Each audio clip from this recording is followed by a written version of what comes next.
What's up, everybody? I am the Crash Out King, and we are here to talk about the Golden State Warriors. And in this particular video, we're here to talk about a very recent experience of mine. I was in attendance for the Golden State Warriors versus the Brooklyn Nets at the Barclays Center, and Steph Curry quite literally put up his career high against the Nets, a 40 bomb in the Barclays Center for me, special for me. And he hit quite literally, no exaggeration, no bias, just because I was at the game. He quite literally hit one of the greatest shots of his career, maybe top three. This was an absolute bomb. Now, I want to start completely from the beginning. Obviously, you're thinking, what the hell are you doing at the Barclays Center for the Nets versus the Warriors? I am a New Yorker. I was born and raised here, and I am not a Knicks fan. I'm not a Nets fan. I am a Yankees fan. I don't even want to acknowledge that right now. So every year that the Golden State Warriors come around to Madison Square Garden and the Barclays Center, I do absolutely everything in my power to make sure I'm at both of, or at least one of the games for when they come around every single year. And this year, I unfortunately was not able to pull off the Knicks game at Madison Square Garden. I couldn't find a single ticket for under $300. Times is tough over here, man. I can't be dishing out over $300 for an NBA ticket, man. I was able to when my mom paid for it for my birthday way back in the day when we still had Durant. That was an amazing experience, but that's way in the past now, man. So I've been with this team a long time. I've been attending this team's games for a long time, however I can.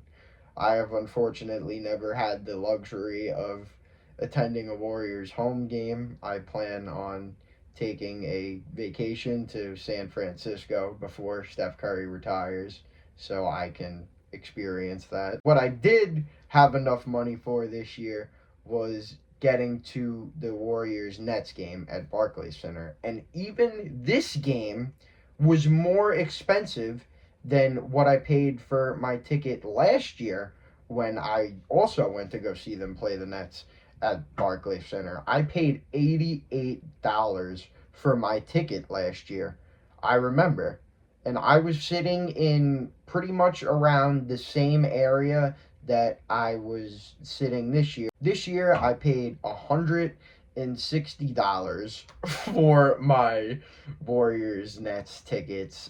At least I was in row one of my section. I got to pretty much lean over the barrier the whole time and fully experience the game in front of me with no distractions. It's a little crammed on the side of you in Barclays Center, but honestly, I would deal with it every single night if it meant that I could watch the Warriors that way on a daily basis. I had the luxury of bringing my best friend to his very first NBA game. He's never been to an NBA game. He's not necessarily a Nets fan. He's not a Knicks fan, and he was like, "All right, I'll come to a Warriors game with you, man. See what they do. Maybe I'll hop on the hop on the bandwagon, I guess you could say." Because with this Jimmy Butler thing we got going on, man, we got a lot of people hopping back on the bandwagon again. It feels like the resurgence. It really does. Anyway, man, we get on the train and we're heading into BK. I got my crazy Warriors fit on that you see in the thumbnail, and the train I see them already. There wasn't a mass of them on the train to Jamaica, but there was a couple of Warriors fans already spotted. I was like, oh shit, like it's going down, man. And we get into Jamaica, we're waiting for the transfer train to pull up to Atlantic Terminal, and you see him on the platform, man. We was Dub Nation, bro. We was Dub Nation strong, man. We was out there. There's like a couple of Nets fans. It was crazy. When the Warriors come to your town, they take over. Like, I can't stress it to you enough. You aren't getting to a home game without an army of Dub Nation just coming at you. It's crazy. You even heard people talking about it. Like, when you get off the train, people in the Brooklyn streets are like, yeah, man, Warriors are in town. You don't see crowds drawn like this often, man. I was like, oh, this is so beautiful. I felt like one with my people for once. It was awesome. So, waiting online and stuff, getting myself hyped up. Yeah, what's up? What's up? Shout out Bella Bomb. She could get in the video. What's up, Bomb? We making video. Bomb, we making video, Bomb. Chill.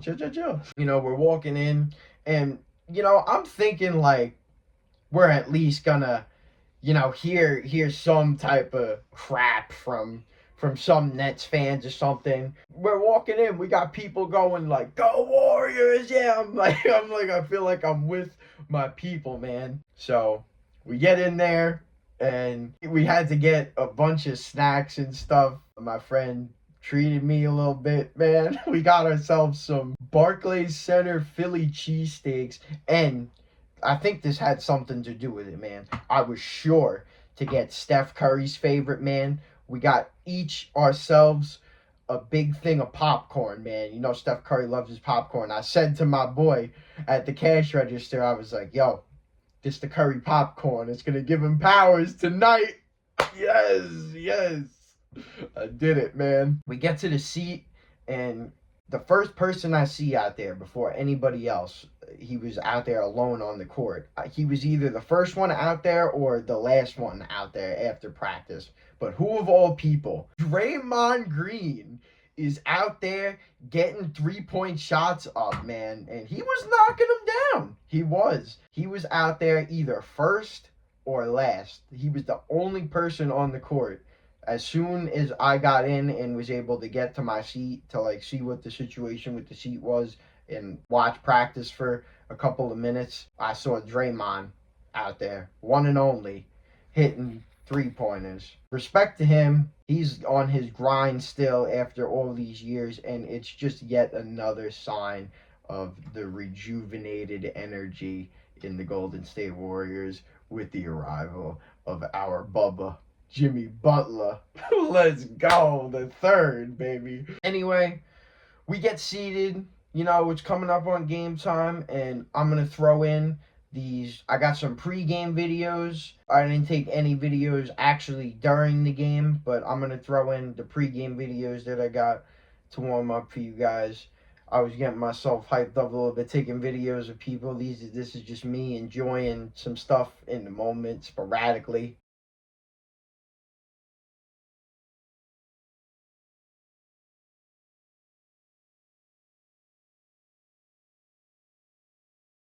So, obviously, as you can see, I was hyped up to see my boy Pods, BP2, and unfortunately, Brendan Pajemski had 44 seconds of playtime in this game as his back tightened up in the first quarter, and he would not return for the rest of the game. Matter of fact, he hasn't returned to playing basketball yet. So much for that. I also had some type of crazy hope, even though I knew that it wasn't going to happen. I don't know why they mentioned it on 95.7 The Game, but they said Jonathan Kuminga could make a sporadic comeback. Who knows? Maybe they're just trying to fool him on the report. Nah. So much for both of those things. But I did get this next video of just my absolute excitement, you can clearly see, to see Jimmy Butler on the court in the blue and gold, I was just capturing everything he was doing just because I was just fascinated. And then it cuts to Steph Curry just you'll see he can't miss. He's just knocking down each and every single one of his shots during practice. It's unfathomable what this man is capable of when you sit there and watch him practice. Steph Curry, everybody.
So with that, the game gets started.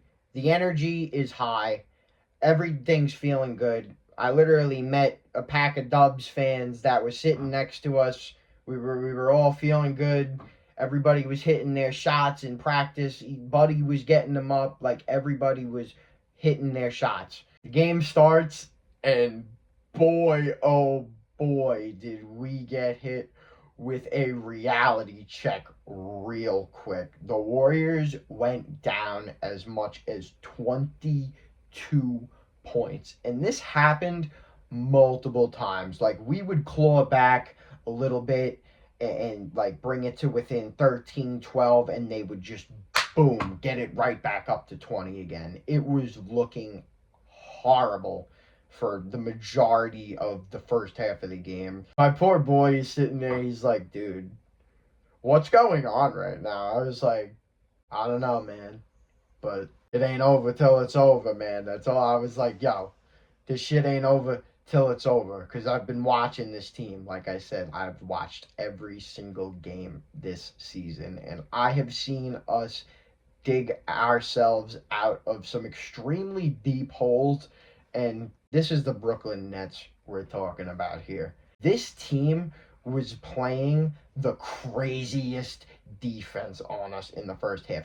These guys were absolutely gassing themselves playing defense on us in the first half. And I just absolutely knew that they weren't going to be able to sustain that for the whole game. I knew that they were going to gas themselves out before the end of the game playing the defense that they were, and I knew that eventually we would slowly crawl our way back into it. And that is exactly what started happening. It happened very slow. Slowly just kept chipping away at it, chipping away at it, chipping away at it. And then, boom, down 8 points with a few seconds left in the half. The ball is checked in. Clock's winding down. The smartest man on the court, Jimmy Butler. I gotta hit Steph for the shot. Tosses it to him, getting himself an assist in the process. Steph Curry hits the absolute bomb of all bombs right before my eyes. This man at the logo mid-court, turns around, and heaves it over multiple defenders. Here's me sitting there thinking to myself, wow, that'd be crazy if that goes in. Boom! The place starts shaking. I'm up on my feet. I almost fall over the fucking rail. That's how excited I was. This man is electric. This man hits shots I never thought anybody could hit playing basketball ever. This is why I fell in love with the game. This is why I fell in love with Steph Curry and the Golden State Warriors. This man is insane. Look at this shot.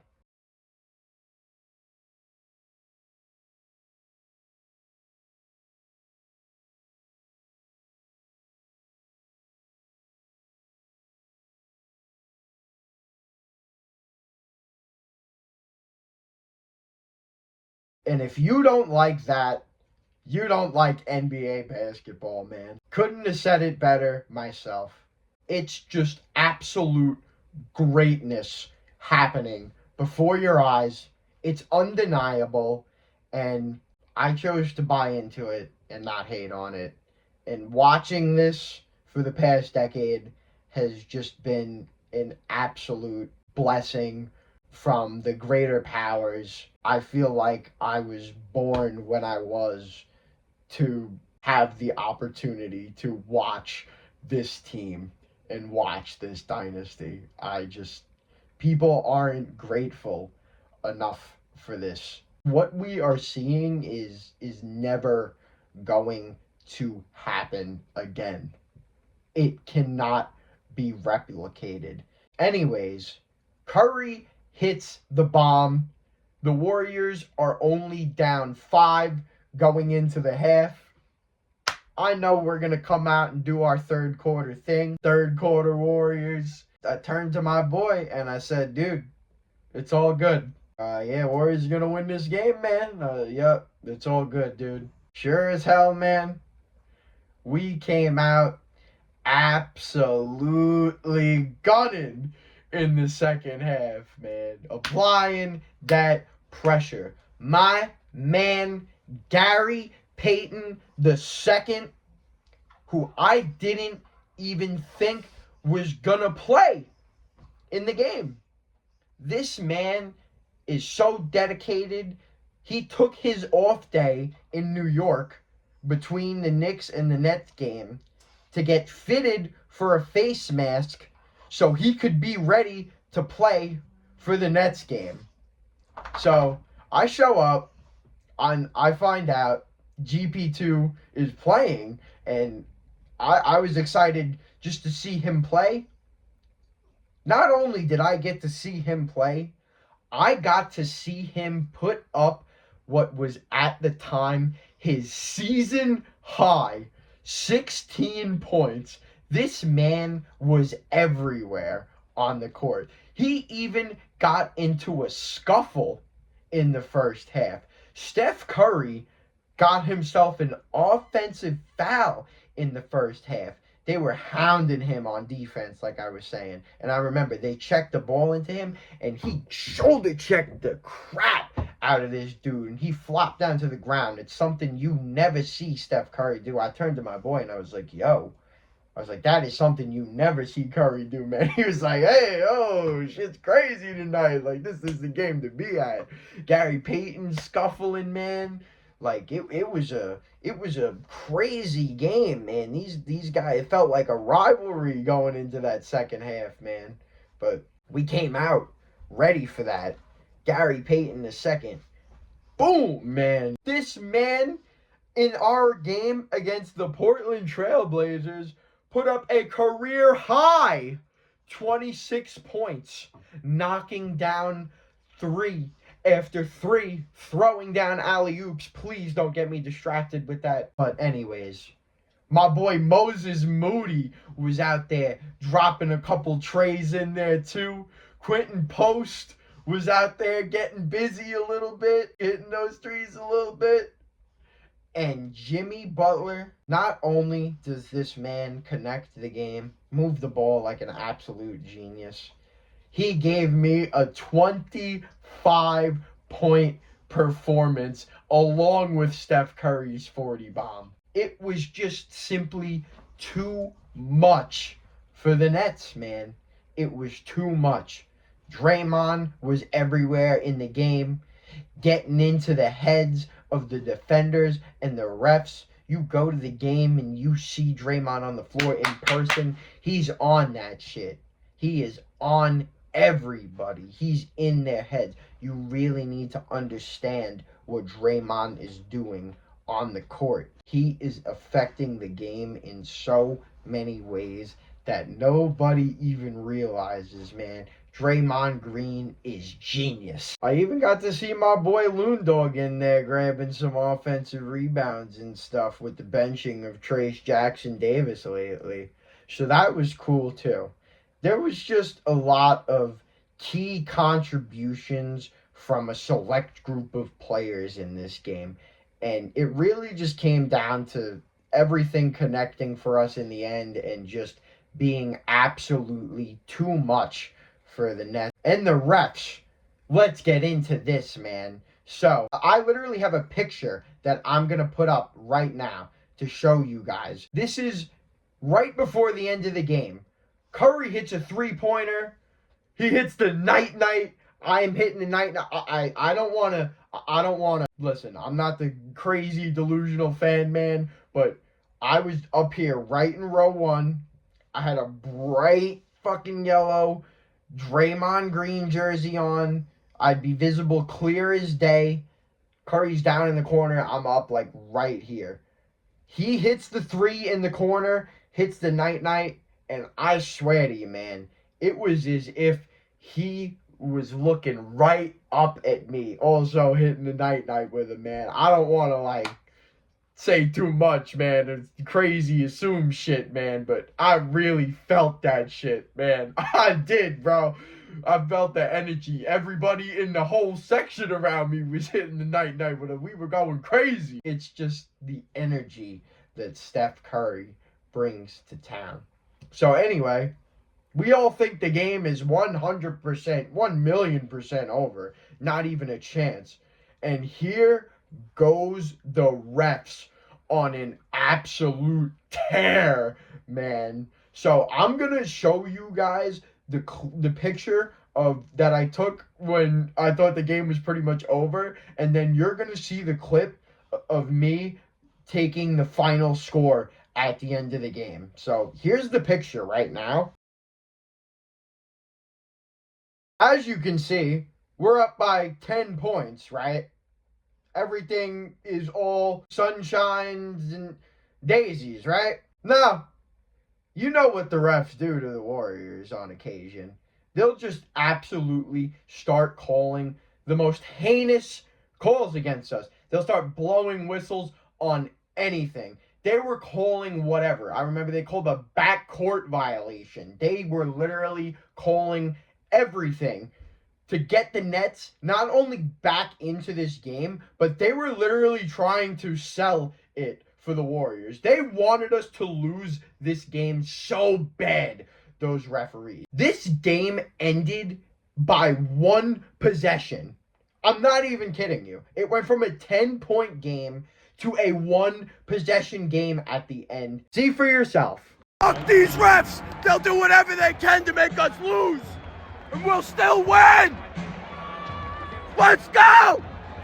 Man, and honestly, I'm happy for that in retrospect because coming out on top in the end, not only beating the Nets, but also beating the refs, it just felt so good in the end. It really made everything feel so much better. And just everything about the night that I wanted, everything that I prayed for all day during work, everything happened. All the stars aligned for me perfectly. I remember in the parking lot in the morning going into work, I remember thinking to myself, I need me an Jimmy Butler N1 tonight, and he hit the crazy one, like not even looking at, I don't even know how he hit that N1. And I remember just hoping that I would get that N1 Draymond flex, man. I wore my Draymond jersey to the game, man. Like, you would think I'd show up with one of my Steph Curry jerseys hyped up to see the man. I showed up my Draymond Green jersey, and what do you know, man? He puts up the layup. The whistle blows. I get up out of my seat like, yeah. And literally at the same exact time, Draymond throws him up too. And we're both just flexing with each other. I got my Draymond Green jersey on, man. I felt like Draymond and I were just connected to each other in that moment, man. I got everything I wanted out of that game. Steph Curry puts on a masterclass, career high in the Barclays Center. Draymond flex. Jimmy Butler N1. Gary Payton II had his best game of the season at the time. Mask on. First game with the mask. Gary Payton's tear starts. I got to witness the beginning of masked Gary Payton II. Moses Moody, man. Quentin Post, man. Like, it was beautiful, the whole thing. I'm so grateful for the experience. I just remember thinking to myself all day when we secured the tickets, like, I am so grateful that I get to see this roster in front of my eyes. I'm so in love with this roster right now, and I'm so grateful that I got to see them play live.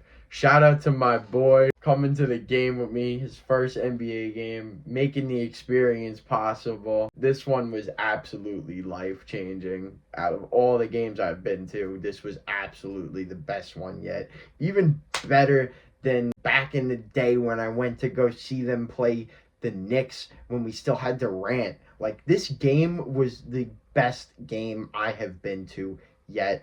And I'm so grateful for the experience. I'm so grateful that I was able to be a part of this season and attend it. I hope we go far, man. Keep on rolling, baby. Let's go, Golden State Warriors. And I'm going to see you guys in the next one.